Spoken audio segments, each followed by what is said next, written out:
Today I'm going to show you how to sew the light and shadows quilt block together. This is a really easy quilt block. As you can see, it's just rectangles and squares, and we're going to be making an 8-inch block. Using your rotary instructions, you can see that you need to cut 2.5 by 8.5, 2.5 by 6.5, 2.5 by 4.5. Those are going to be the rectangles on the outside, and then the squares in the center. So I've got everything laid out. I decided to do purple instead of blue. Obviously you can pick whatever colors you want, but these are all ready to sew, so I'm going to take them over to my sewing machine and start putting them together.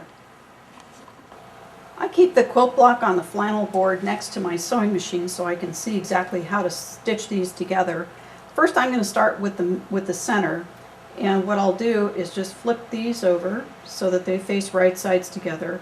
And then I'm going to chain stitch these two blocks together, these two patches together.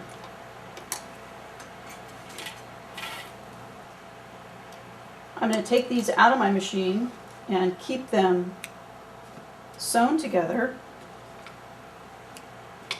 because I stitched them together the way they need to be in order to make that center patch. What I can do is open it up, flip them together, fold the seam allowances to the dark side of the fabric, line everything up, and then stitch this together, and I'll have my center 4 patch put together.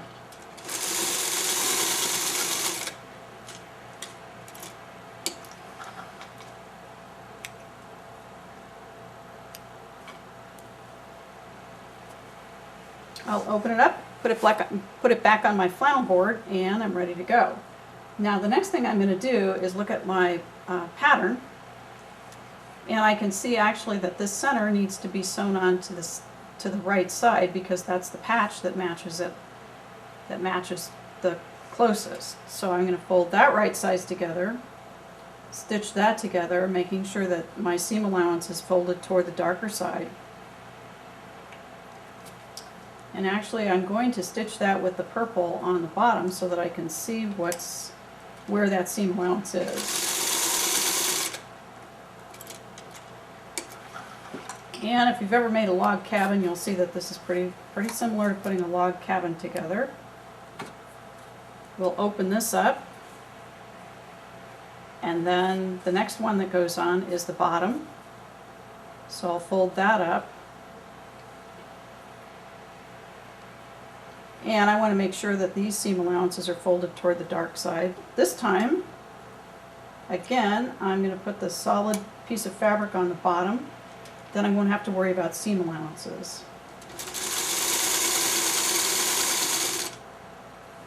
Make sure that this is lining up and the ends meet. Got this part, and the next one that goes on is the purple bar on the top. So I'm going to fold that right sides together, put the solid fabric on the bottom, line everything up, make sure that my seam allowances are facing toward the darker fabric.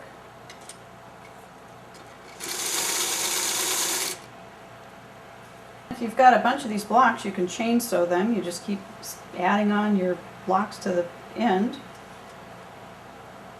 So we've got that much, and the last piece that goes on is this white piece on the side.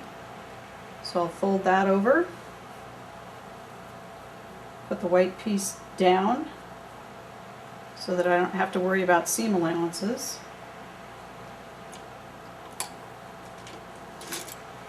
Stitch it to the end, take it out, and it's done. And there you go, light and shadows. All done.